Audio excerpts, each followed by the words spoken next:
Alright, I'm going to show you real quick how to create a part recipe. So we're going to start by creating a new slot. So new recipe, we're going to pick a slot and we're going to put in a file name. Then we're going to go down to that file name, we're going to hit edit. So now what you'll see is everything's blank, zeros. So what we're going to do is we're going to start moving things into position, capturing those positions. So to start, we want to make stop number 1 our clear height. So we're going to put in a feed rate. We're going to say where it's at is a good place. So we're going to capture that. We're going to put in a retract pressure for the tool.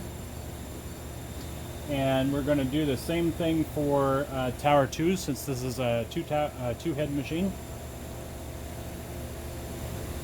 So now we're all set to go. We're going to go ahead and save frequently to catch all of our changes.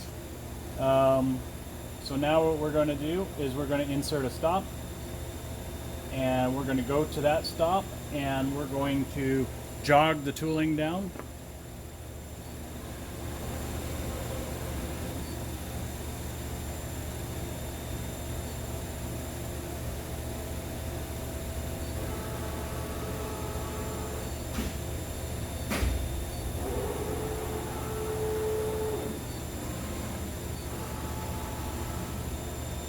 So what we want to do here is I want to make sure that the chamfer tool is parallel to the rocker.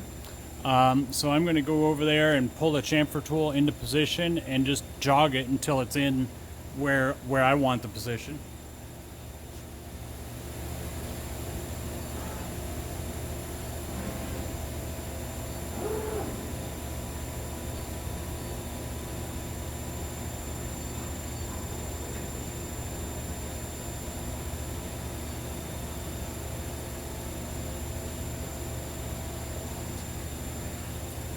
So that looks like a pretty good position to me, so I'm going to save that. Now what I'm going to do is create another stop. And we're going to move to that stop, now number 3. We're going to change our pressure so that it'll chamfer the part. So now we can see it dropping onto the part. We're going to put it into gear mode so that it knows to bring down the rocker and do everything. And we're going to put in our revolutions. So we're going to put in slightly more than 1 revolution so that we get overlap from the grinding wheel coming on and off. We're going to put in a feed rate and we're going to capture this and we're going to see what it looks like. Oh, we got the wrong direction here. So now what we're going to do is we're just going to change that direction real quick. We're going to put a negative value on here and now it is the right direction. So now what we're going to do, we can see that the rocker follows the tooth really nicely. We're not going to wait for this. We're going to cancel that move. So now we're going to create one more stop, which is the same that we just did, but it's the retract stop. So we're going to enter one more. We're going to go to stop 4 now. And we're still in gear mode, so we want to disable that. Actually, something that we can do here is we can label our stops. So we can put in stop comments just so that you know what's going on in case it's a program you didn't write or someone else wrote it or something. So we're going to say this is our retract. We're going to go back to the last stop and we're going to say that that's our chamfer. And we're going to go to the stop before that, which I call my position stop.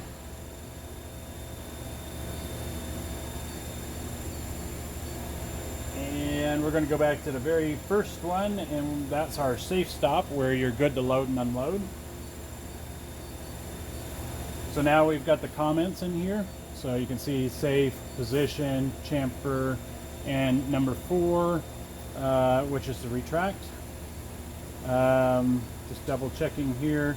I don't want the rotary table active on the second stop. Rotary table not active on the first, so we're only active on the third stop. And we're going to enter one more stop, and this is where we're sending the tooling back home for load and unload. And we're going to say safe again. And what we're going to do here is we're actually going to jump back to stop 1 real quick. We're going to ask our tower to move to stop 1 real quick.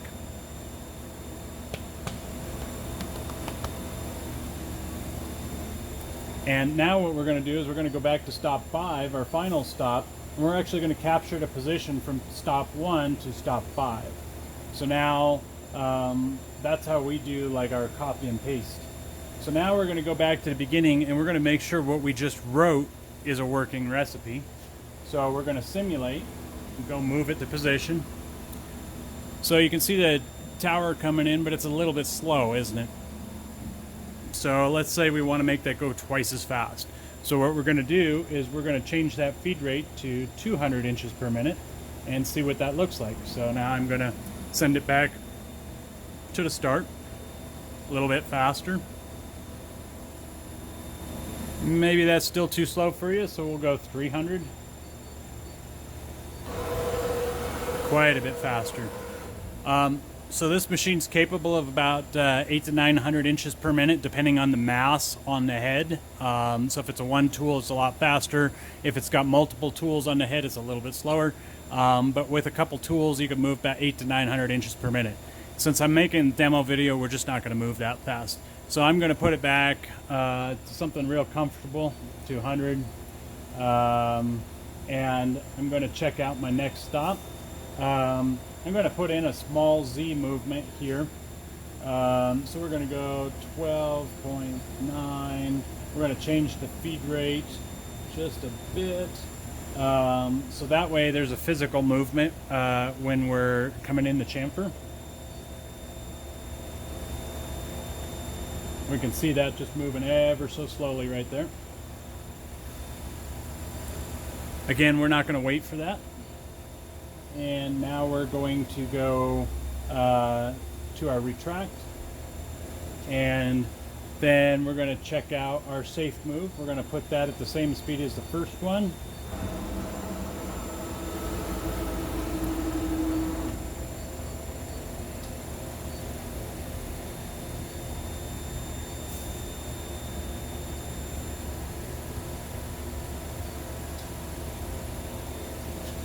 And now we're going to save this.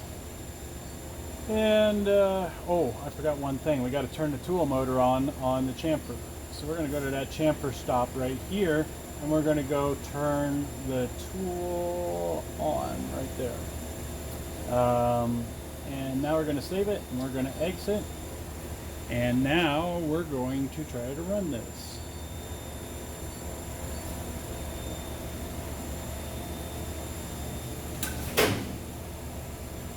So since it's a servo rotary table, our rotary table's finding home real quick. We can program this to happen much, much faster. Now we're going to go into auto mode and we're going to load that recipe. No recipe loaded, so load that guy up and we're going to see how we run here.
And now you asked me what it looks like to change to a different recipe, how long it takes and all of that. So now we're just going to go, we're still on our recipe that we just created. We're going to select a different recipe here. We're going to go up to the auto mode, load that new recipe in, and we're just going to hit start. And there you go. Now we're running an entirely different recipe with 2 towers working.